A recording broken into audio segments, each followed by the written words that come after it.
ప్రభునందు అత్యంత ప్రియులైనటువంటి మా ప్రియులందరికీ ప్రభు నామమున మీకు మా శుభావందనాలు తెలియజేస్తున్నాం. ఇదే మన యొక్క బైబిల్ పఠనం. పరిశుద్ధ గ్రంథం బైబిల్ను ఆధారం చేసుకొని ప్రసంగి గ్రంథం 7వ అధ్యాయం 8వ వచనం, కార్యారంభం కంటే కార్యాంతము మేలైనటువంటి యొక్క ఈ వచనాన్ని ఆధారం చేసుకొని మత్తయి సువార్త 5వ అధ్యాయము 38, 39, 40 వచనాలు పైన ఉన్నటువంటి భాగాన్ని మనము తలస్తాం. 38వ వచనం, కంటికి కన్ను పంటికి పళ్ళు అని చెప్పబడిన మాట మీరు విన్నారు కదా. నేను మీతో చెప్పినది ఏమనగా, దుష్టుని ఎదిరింపక నిన్ను కుడి చెంప మీద కొట్టువాని వైపునకు ఎడమ చెంప కూడా తిప్పుము. ఎవడైనా నీ మీద వ్యాజ్యం వేసి నీ అంగి తీసుకొన గోరిన ఎడల వానికి నీ పై వస్త్రం కూడా ఇచ్చివేయము. మా ప్రియమైనటువంటి వారలారా, మన ప్రభువైన యేసుక్రీస్తు వారు భూలోకములో మానవుడిగా ఉన్నటువంటి దినములలో కొండ మీది ప్రసంగంగా చెప్పినటువంటి యొక్క మాటలు ఇంతకుముందే నేను మీకు గుర్తు చేసినాను. ధర్మశాస్త్రమైనను ప్రవక్తల వచనములైనను కొట్టివేటకు రాలేదు, వాటిని నెరవేర్చడానికి వచ్చినాను అన్నాడు. కాబట్టి ఈ విషయాన్ని మనం ఎరగవలసిన, నెరవేర్చినటువంటి మన ప్రభువు చెప్తున్న మాట ఏంటంటే, గమనించండి 38వ వచనం, కంటికి కన్ను పంటికి పళ్ళు అని చెప్పబడిన మాట మీరు విన్నారు కదా. ఎవరి ద్వారా అంటే ప్రవక్తల ద్వారా దేవుడు ధర్మశాస్త్రంలో సెలవిచ్చినటువంటి మాట, కంటికి కన్ను పంటికి పళ్ళు అనేటువంటి యొక్క మాట సెలవిచ్చినాడు. లేవియాకాండము 24వ అధ్యాయము 24, లేవియాకాండము 24లో ఈ విధంగా వ్రాయబడి ఉంటుంది. 24 గమనించండి. 24వ అధ్యాయము 24 లేవియాకాండము 20వ వచనం, 24:20, విరగొట్టబడిన దాని విషయంలో విరగొట్టబడే శిక్ష కంటికి కన్ను పంటికి పళ్ళు చెల్లింపవలనను. వాడు ఒకనికి కలంకము కలగజేసినందున వానికి కలంకము కలగజేయవలెను. గమనించండి, కంటికి కన్ను పంటికి పళ్ళు. ధర్మశాస్త్రం చెప్తున్న మాట ఏంటంటే, ఏదైతే కన్ను పోగొడితే కన్ను, పళ్ళు పోగొడితే పళ్ళు, చేయికి చేయి, వాతకు వాత, ఇవన్నీ ధర్మశాస్త్రంలో రాయబడి ఉంటాయి మాట. నిర్గమకాండంలో కూడా దేవుడు ధర్మశాస్త్రం ఇచ్చినటువంటి విషయం. ఇప్పుడు ఏమన్నాడు, నెరవేర్చడానికి వచ్చినానన్నాడు. కాబట్టి దేవుని బిడ్డలుగా గమనించవలసిన విషయం ఏంటంటే, ఈ శిక్షకు ప్రతిగా దేవుడు ఏదైతే సెలవిచ్చినాడో తానే అది నెరవేర్చిన వాడుగా ఉన్నాడు. మనందరి కొరకు యేసు ప్రభువు వారు కంటికి కన్ను పంటికి పళ్ళు అన్నట్లుగా మనందరి వరకు శిక్ష తానే భరించినట్లు మనకు తెలుసు. యెషయా గ్రంథంలో కూడా యేసు ప్రభువు వారు ఈ విధంగా సెలవిచ్చినటువంటి యొక్క మాటగా మనకు కనబడుతుంది. యెషయా గ్రంథము 50వ అధ్యాయంలో చూడండి, 56వ వచనం, కొట్టువారికి నా వీపును అప్పగించి తిని, వెంట్రుకలు పెరికివేయి వారికి నా చెంపలను అప్పగించి తిని, ఉమ్మివేయి వారికి అవమానపరచుటకును నా ముఖము దాచుకొనలేదు. ధర్మశాస్త్ర ప్రకారము కంటికి కన్ను పంటికి పళ్ళు అనంటే మనం చేసినటువంటి వాటికి శిక్ష మనం అనుభవించాలి. దాన్ని బట్టి ఏం చేసినట్టు ఆయనే మన పక్షంగా నెరవేర్చినాడు. ఆ శిక్ష ఏదైతే ఉన్నదో ప్రభు భరించినాడు. ప్రభు భరించి ఆయన మనకు చెప్తున్న మాట ఏంటంటే, కంటికి కన్ను పంటికి పళ్ళు అని చెప్పబడిన మాట మీరు విన్నారు కదా.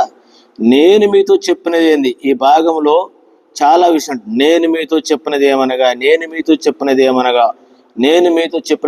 ఏంటి ప్రభు మనకు చెప్పేటువంటి మాట అంటే, నేను మీతో చెప్పినది ఏమనగా, దుష్టుణ్ణి ఎదిరింపక నిన్ను కుడి చెంప మీద కొట్టువాని వైపునకు ఎడమ చెంప కూడా తిప్పుము. గమనించండి, ఇది ఎంతో కష్టమైనటువంటి యొక్క విషయం. నేటి దినాలలో ప్రభువు చెప్పినటువంటి యొక్క ఈ మాటను మనం అనుసరించినప్పుడు వాస్తవముగా కుడి చెంప మీద కొడితే ఎడమ చెంప తిప్పగలమా?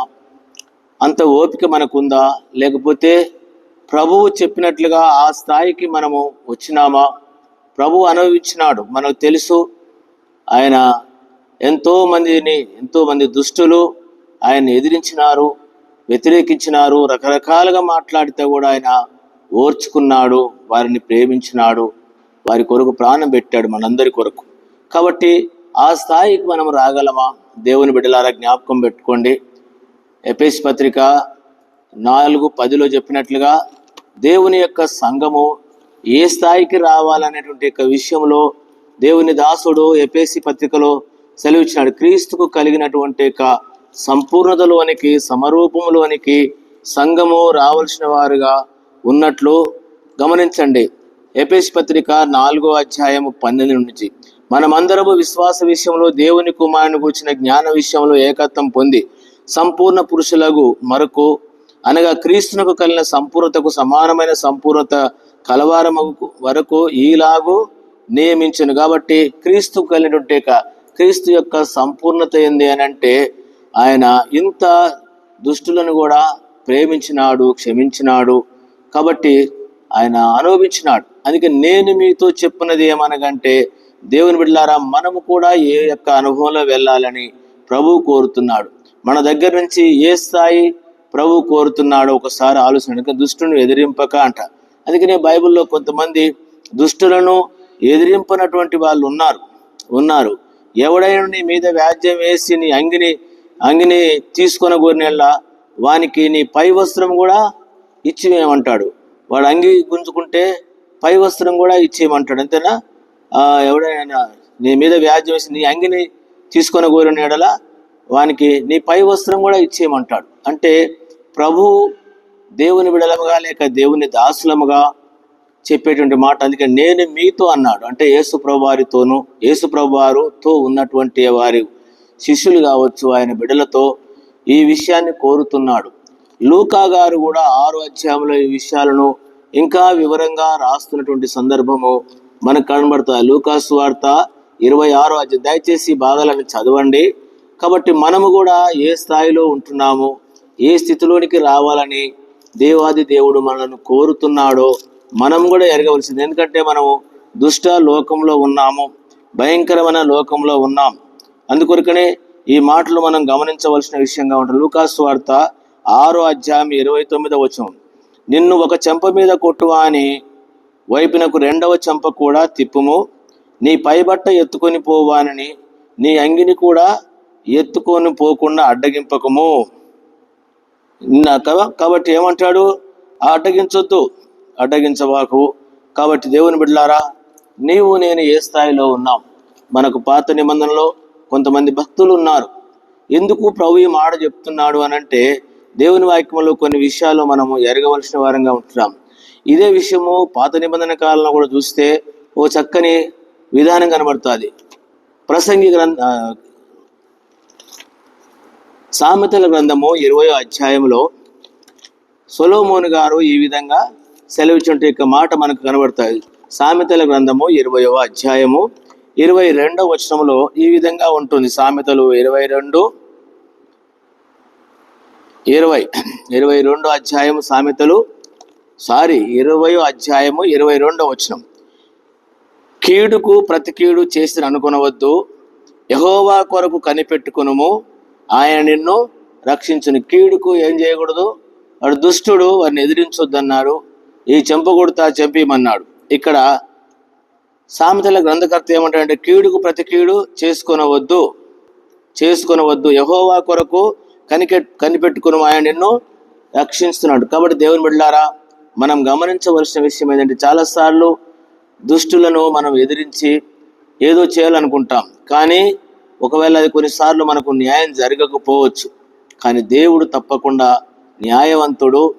ఎవరైతే ఉన్నారో దుష్టత్వంగా దుష్టమార్గం చేస్తున్నారో దేవుడు వారికి గొప్ప శిక్షను ఇవ్వగలడు. ఇదే భాగాన్ని అనుసరించి రోమపత్రిక 12వ అధ్యాయము అపోస్తలుడైన పౌలు చెప్తున్నటువంటి యొక్క మాట రోమ 12వ అధ్యాయంలో ఈ విధంగా వ్రాయబడి ఉంటుంది. రోమ 12:17. కీడుకు ప్రతి కీడెవనికి చేయవద్దు, మనుషులందరి దృష్టికి యోగ్యమైన వాటిని గురించి ఆలోచన కలిగి ఉండుడి, శక్యమైతే మీ చేతనైనంత మట్టుకు సమస్త మనుషులతో సమాధానంగా ఉండుడి. కాబట్టి ఏం చేయొద్దు? ప్రియులారా, మీకు మీరే పగ తీర్చుకొనక దేవుని ఉగ్రతకు చోటియుడి. పగ తీర్చుట నా పని, నేనే ప్రతిఫలం ఇత్తును అని ప్రభు చెప్పుచున్నాడని వ్రాయబడి ఉన్నది. కాబట్టి ఏమంటాడు? నీ శత్రువు ఆకలిగి ఉంటే అతనికి భోజనం పెట్టుము, దప్పిగా ఉంటే దాహము, అలా చేయడం వలన అతని తల మీద నిప్పులు కుప్పలుగా పోయేదు. కీడు వలన జయింపబడక మేలు చేత కీడును జయించుము. ఇక్కడ పౌలు గారు చెప్తున్నట్టు విషయం. ఈ మాటను మనం అనుసరించి చూసినట్లయితే మన పితరులు అపోస్తులు కానీ దేవుని ప్రజలు కానీ అనేక కీడులు నష్టాలు అనుభవించుకుంటూ దేవుని బిడలుగా ఉంటున్నటువంటి పరిస్థితులలో ఎన్నో నిందలు అవమానాలు చెరసాలలు మనకు తెలుసు. ఆది అపోస్తులు కావచ్చు, ఎవరికంటే కీడు వలన కాదంట. అందుకని ఏం చేసినాడు, దుష్టుడిని నువ్వేం చేయొద్దు, ఎదిరించిన అవసరం లేదు. వాడు కుడి చెంప మీద కొడితే ఎడమ చెంపి అంటే దేవుడు ఊరుకోడు. ఎందుకంటే దయచేసి మీరు తర్వాత ఒక భాగాన్ని చదువుకోండి. నేను ఒక విషయాన్ని గుర్తు చేస్తున్నాను, ఎందుకంటే వివరంగా చెప్పలేము. 2వ దినవృత్తాంతముల గ్రంథము 24వ అధ్యాయంలో ఇక్కడ యెహోయాదా యొక్క కుమారుడి జెకర్యా అనే ప్రవక్త ఉన్నాడు. ఇతడు యోవాషు యొక్క మేనమామ గారు. కాబట్టి యోవాషు విషయంలో ఎంతో మేలు చేసినట్టు సందర్భం మనకు కనబడుతుంది. చివరికి యెహోయాదా చనిపోయినాడు. చనిపోయిన తర్వాత రాజు ఎవరంటే యోవాషు రాజు. అయితే తను దేవుని దృష్టిలో దుర్మార్గంగా జీవిస్తూ వచ్చినాడు. 22వ వచనం 22 పైన 19 నుంచి 2 దినవృత్తాంతములు 24:19 నుంచి తన వైపునకు వారి మళ్లించుటకు యెహోవా వారి యొద్దకు ప్రవక్తలను పంపగా ఆ ప్రవక్తలు వారి మీద సాక్ష్యము పలికిరి గాని వారు చెవిని యొగ్గకుండిరి. అప్పుడు దేవుని ఆత్మ యాజకుడగు యెహోయాదా కుమారుడైన జెకర్యా మీదికి రాగా అతడు జనుల ఎదుట నిలువబడి, మీరెందుకు యెహోవా ఆజ్ఞని మీరుచున్నారు? మీరు వర్ధిల్లరు. మీరు యెహోవాను విసరించిరి గనుక ఆయన మిమ్మల్ని విసర్జించినాడని దేవుడు సెలవిచ్చినాడని అనను. అందుకు వారు అతని మీద కుట్ర చేసి రాజు మాట బట్టి యెహోవా మందిరపు ఆవరణంలో రాళ్ళు రువి అతన్ని చావగొట్టి. గమనించినారా? దుష్టుని ఏం చేయలేదు, ఎదిరించలేదు. ఎవరు అంటే జెకర్యా. ఈ ప్రకారం రాజు అయిన యోవాషు జెకర్యా తండ్రి అయిన యెహోయాదా తనకు చేసిన ఉపకారమును మరిచినవాడై అతని కుమారుని చంపించెను. అతడు చనిపోతున్నప్పుడు యెహోవా దీన్ని దృష్టించి దీనిని విచారణలోనికి తెచ్చునుగా కానెను. ఆ సంవత్సరమందు సిరియా రాజు సైన్యము యెహోవాషు మీదికి వచ్చెను. గమనించినారా? తను చేసినట్టు విషయము తన మీదకే వచ్చింది. తాను ఎదిరించలేదు. తప్పు చేసినా చెప్పినప్పుడు ఖచ్చితంగా చెప్పినప్పుడు అతన్ని చంపించినాడు. దుష్టుణ్ణి ఎదిరించలేదు. వారు యూదా దేశం మీదికి యెరూషలేము మీదికి వచ్చి శేషము లేకుండా జనుల అధిపతులందరినీ హతం చేసి తాను పట్టుకొని నా కొల్ల సొమ్మంతయు దమస్కు రాజు వద్దకు పంపిరి. చూడండి ఏం జరిగిందో, ఎట్లా దేవుడు కార్యాన్ని చేస్తున్నాడో. సిరియన్లు చిన్న దండుతో వచ్చినను యూదా వారు తమ పితరుల దేవుడైన యెహోవాని విసర్జించినందుకై యెహోవా వారి చేతికి అతి విస్తారమైన సైన్యమును అప్పగింపగా యోవాషుకు ఏం కలిగింది? శిక్ష కలిగింది. ఏమనిపించినాడు చెప్పండి? వారు యోవాషును విడిచిపోయినప్పుడు అతడు మిక్కిలి రోగి అయి ఉండెను. అతడు యాజకుడైన యెహోయాదా కుమారుల ప్రాణహత్య దోషము నిమిత్తము అతని సేవకులు అతని మీద కుట్ర చేసి అతడు పడక మీద ఉండగా అతన్ని చంపిరి. అతడు చనిపోయిన తర్వాత జనులు దావీదు పట్టణమందు అతన్ని పాతిపెట్టిరి గాని రాజుల సమాధుల్లో అతని పాతిపెట్టలే. ఇంతకాలం సేవ చేసినటువంటి రాజు ఏమనిపించినాడు? అందుకనే దుష్టుణ్ణి ఎదిరించక అంటే దేవుడు తప్పకుండా అతనికి శిక్షిస్తాడు. కాబట్టి దేవుని బిడ్డలారా, ఈ స్థాయి మనము రాలేకపోతున్నాము. ఈ ఓపిక మనకు లేదు. ఇంకొక విషయం కూడా నేను చెప్తాను, వినండి. యెహోషాపాతు ఆహాబు యుద్ధానికి వెళ్ళే సమయంలో మిఖాయా అనేటువంటి దైవజనుడి గురించి మాట్లాడిన సందర్భాలు మనకు తెలుసు. మిఖాయా కాబట్టి ఎందుకు అనంటే ఆ దైవజనుని కూడా వాళ్ళు కొట్టినారు. అబద్ధ ప్రవక్తలు వచ్చి చెంపల మీకలు కొట్టినారు. ఆత్మ ఎక్కంచి వెళ్ళిందని తాను ఎదిరించలేదు. ఇట్లా మనకు బైబిల్లో చాలా సత్యాలు కనబడతాయి. ఎందుకంటే ఒకరోజు ప్రభు వస్తున్నాడు. దేవుని బిడలముగా ఈ ఓపికను మనం కలిగి దేవునికి అప్పగించి దేవుని కొరకు మనం జీవించినట్లయితే దేవుడే పగ తీర్చుకునేటువంటి వారుగా ఉన్నారు. మనం చదివినాము రోమా పత్రికలో ఏమని చదివినామంటే పగ తీర్చుకొనుట నా పని. గమనించండి, రోమా పత్రిక 12వ అధ్యాయము 19వ వచనం, ప్రియులారా మీకు మీరే పగ తీర్చుకొనక దేవుని ఉగ్రతకు చోటియడి పగ తీర్చుకొనుట నా పని, ప్రతిఫలమిత్తును అని ప్రభు చెప్తుంది. నేను చూసుకుంటాను. అందుకనే దేవుని బిడ్డలంగా ఈ విషయాన్ని మనము ఎరుగుదాము. దేవునికి అవకాశం ఇస్తాం. రెండో మాట కూడా మనం అలానే తలంచుదాం. ఎవడైనా నీ మీద వ్యాజ్యం వేసి నీ అంగిని తీసుకొని కోరిన ఎడల వానికి నీ పై వస్త్రం కూడా ఇచ్చిమేమంట. వాడు లాక్కొని పోతే ఏం చేయమంటాడు? దీనికి కూడా చాలా లేఖనాలు ఉన్నాయండి. ఇప్పుడు ఇవన్నీ మీకు మేము చెప్పలేము. కానీ కొన్ని విషయాలు ఏంటంటే అపోస్తలుడైన పౌలు కొరింథీ సంఘానికి చెప్పినటువంటి యొక్క మాటను గురించి ఈ దినాలలో ఇట్లాంటి అవగాహన మనకెంతో అవసరమై ఉంటుంది. మొదటి కొరింథీ పత్రిక 6వ అధ్యాయము గమనించండి.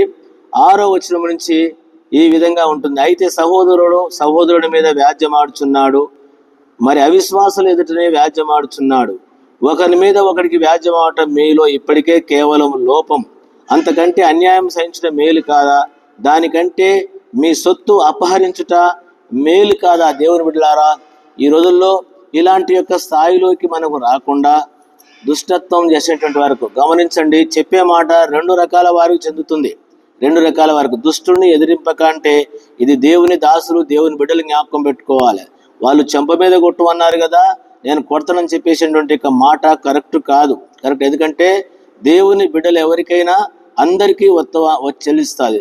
దుష్టుని విషయం దుష్టుడు అంటే సాతానుకు సంబంధించిన వారి విషయం. కానీ ఈ రోజుల్లో దుష్టత్వం ఎక్కడ కనబడుతుందంటే సహోదరుల మధ్యలో కనబడతా ఉంది. వాళ్ళ మధ్యలోనే మనం చూడగలం. అందుకని ఇక్కడ ఏమంటాడు, మీ సొత్తును అపహరించుకుపోవడానికి మేలు కదట. ఎందుకంట అక్కడ ప్రభు ఏం చెప్పినాడు, ఒకడు వ్యాజ్యమాడి నీ యొక్క అంగిని తీసుకుంటే ఏం చేయమంటాడు, ఎవడైనా నీ మీద వ్యాజ్యం చేసి నీ అంగిని తీసుకొని కోరినీడలా వానికి నీ పై వస్త్రం కూడా ఏం చేశాడు, యేసుప్రభువారి యొక్క వస్త్రాలు కూడా తీసుకొని పంచుకున్నట్లు మనకు తెలుసు. అందుకనే చెప్పేది ఏంటంటే దుష్టుని ఎదిరించొద్దు. ఇది దుష్టత్వాన్ని గురించి. ఒకరోజు ఇదే 13వ అధ్యాయం రోమపత్రికలో దేవుడు అందరి తీర్పు తీరుస్తాడు అనే సంగతిని మనము జ్ఞాపకం పెట్టుకుందాం. ఇంకొక వచనాన్ని కూడా నేను మీకు చూపిస్తాను. గలతీ పత్రిక 6వ అధ్యాయం అంటాడు, మోసపోకుడి, దేవుడు వెక్కిరించబడడు. గమనించండి, గలతీ పత్రిక 6వ అధ్యాయం 7, మోసపోకుడి, దేవుడు వెక్కిరించబడడు. మనుషుడు ఏమి విత్తునో ఆ పంటనే కోస్తాడు. ఏలనగా శరీరేచ్ఛలను బట్టి విత్తువాడు తన శరీరం నుండి క్షేమను పంట కోయును, ఆత్మను బట్టి విత్తువాడు ఆత్మ నుండి నిత్య జీవమైన పంట కోస్తాడు. కాబట్టి ఏ పంటను మనం కోస్తాం. అందుకొరకనే ఒక సంఘాన్ని గురించి నేను మీకు గుర్తు చేయాలని తలస్తున్నాం. చివరిలో గమనించండి దేవుని బిడ్డలారా, ఈ మాటలు వినటువంటి మనము కొన్నిసార్లు మనకు అన్యాయం జరగవచ్చు, అపకీర్తి జరగవచ్చు, నష్టం జరగవచ్చు, మన మీద రకరకాల విధాలుగా చేయవచ్చు. కానీ ఏమంటాడు, ప్రభుకు అప్పగించమంటాడు. దేవుడు తప్పకుండా వారికి ప్రతిఫలం ఇచ్చేవాడుగా ఉంటాడు. గమనించండి 10వ అధ్యాయంలో ఈ విధంగా ఉంటుంది. 30 నుంచి పగ తీర్చుట నా పని, నేనే ప్రతిఫలం ఇత్తును, మరియు ప్రభువు తన ప్రజలకు తీర్పు తీర్చును అని చెప్పిన వారిని ఎరుగుదుము కదా. జీవము గల దేవుని చేతిలో పడుట భయంకరము. కాబట్టి గమనించండి, ఇక్కడ వీరు ఏం చేసినారంట, మీరు వెలిగింపబడిన మీదట శ్రమలతో కూడిన గొప్ప పోరాటం సహించిన పూర్వపు దినములు జ్ఞాపకం చేసుకోండి. ఎవరు? హెబ్రీ సంఘస్థులు. శ్రమలతో కూడిన గొప్ప పోరాటం. వారికి కూడా ఎన్నో పోరాటాలు వచ్చినాయి. 11వ అధ్యాయం చదివితే మనకి ఈ విషయాలన్నీ కూడా మనకి ఇంకా వివరంగా ఉంటాయి. దేవుని బిడ్డలందరూ కూడా ఈ స్థాయిలోనే వెళ్ళినారండి. కాబట్టి అయితే మీరు వెలిగించబడిన మీదట శ్రమలతో కూడిన గొప్ప పోరాటం సహించిన పూర్వపు దినములు జ్ఞాపకం చేసుకొనుడి. ఒక విధంగా చూస్తే మీరు నిందలను బాధలను అనుభవించుట చేత 10 మందిలో ఆరాటపడుతుంది. మరి ఒక విధంగా చూస్తే వాటిని అనుభవించిన వారితో పాలివారైతురి. ఏలైనగా మీరు ఖైదులోనూ ఉన్న వారిని కరుణించి మీకు మరి శ్రేష్టమైన స్థిరమైనదైన స్వాస్థ్యం ఉన్నదని ఎరిగి మీ ఆస్తిని కొనిపోవటకు సంతోషముగా ఒప్పుకుంటారు. కాబట్టి ధైర్యము విడిచిపెట్టకుడి, దానికి ప్రతిఫలముగా గొప్ప బహుమానము. కాబట్టి హెబ్రీ సంఘస్థులు ఆ విధంగా చేసినారు. అంతకుముందు మనం ఇంకా కొంతమందిని చూసినాం. కాబట్టి దేవుని బిడ్డలారా, ఈ వచనాన్ని మనం జ్ఞాపకం పెట్టుకుని ఏం చేయాలంటే, కుడి చెంప మీద కొట్టువాని ఎడమ చెంప అనంటే చెప్పడమే కాదు, కానీ ఆ స్థాయిలోకి మనము వచ్చినట్లయితే దేవుడు ఈ విధంగా శిక్షిస్తాడు. రెండవది మనం చూసినాము, నీ వస్త్రాన్ని ఎవడైనా లాగితే నీ పై బట్ట కూడా ఇయ్యమన్నాడు. అట్లా హెబ్రీ సంఘస్థులను చూసినాం. ఇంకా కొన్ని దేవుని బిడ్డలను చూసినాం. పౌలు కూడా అంతే గొప్ప నష్టాన్ని ఎదుర్కొన్న వాళ్ళుగా ఉన్నారు. భక్తులందరూ కూడా ఆ విధంగా వెళ్ళినారు. ఎన్నో హింసల గుండా, నిందల గుండా వెళ్ళినారు. ప్రకటన గ్రంథంలో కూడా ఈ మాట రాయబడి ఉంది. ఎందుకంటే ఎవరెవరైతే నిందలు, అనుభవాలు, శ్రమించిపోయినారో, కష్టాలతోటి నష్టపోయినారో, దేవుడు వారందరికీ గొప్ప ప్రతిఫలం ఇస్తాడు. ఆయన వస్తున్నాడు, దుష్టులను శిక్షించడానికి వస్తున్నాడు. కాబట్టి దేవుని యొక్క ఉగ్రతకు చోటిద్దాం. ఆయన ఆయన ఆయన పగ తీర్చుకోవడానికి నా పని అని చెప్పినట్లు. కాబట్టి ఆ విధానం కలిగి ఈ చివరి దినాలలో ప్రభు యొక్క చెప్పినటువంటి స్థాయిలోకి మనము అప్పగించుకుందాము. మన భక్తులంతట వెళ్ళినారో ఆ విధంగా ప్రభు మనకు సహాయపడినట్లు తీర్మానం కలిగి ఉందాం. తప్పకుండా దేవుడు గొప్ప ప్రతిఫలం బహుమానం ఇస్తాడు. ఎవరైతే నిందించినారో, అవమానం చేసినారో, అన్ని అక్రమంగా గుంజుకున్నారో, ఇవన్నీ చేసినారో వాటికి దేవుడు ప్రతిఫలం ఇస్తాడు. రేపు ప్రభు దగ్గర వీళ్ళకు మెప్పు ఉంది, ఘనత ఉంది, గొప్ప ఐశ్వర్యం ఉంది. ఎందుకంటే భక్తులు ఆ విధంగా ఇదిగో ప్రభు సమస్తం విడిచిపెట్టామంటే రేపు పునర్జన్మందు నాతో కూడా మీరు ఏలుతారన్నారు. కాబట్టి ఈ స్థాయిని ఎరిగి ఆ విధంగా మనం ప్రభు కొరకు జీవిస్తాం. ప్రభు మనకు సహాయపడును గాక. ప్రియమైన తండ్రి, బాగానే దీవించమని ఇచ్చింది కొంచెం చెల్లిస్తే మనం ప్రాణం చేడుకుంటున్నాను తండ్రి. ఆమేన్. మన తండ్రి దేవుని యొక్క ప్రేమ, మన ప్రభువైన యేసుక్రీస్తు కృప, పరిశుద్ధాత్మ సహవాసం మనందరి తోడై ఉండును గాక. ఆమేన్. ప్రైజ్ లార్డ్ అండి.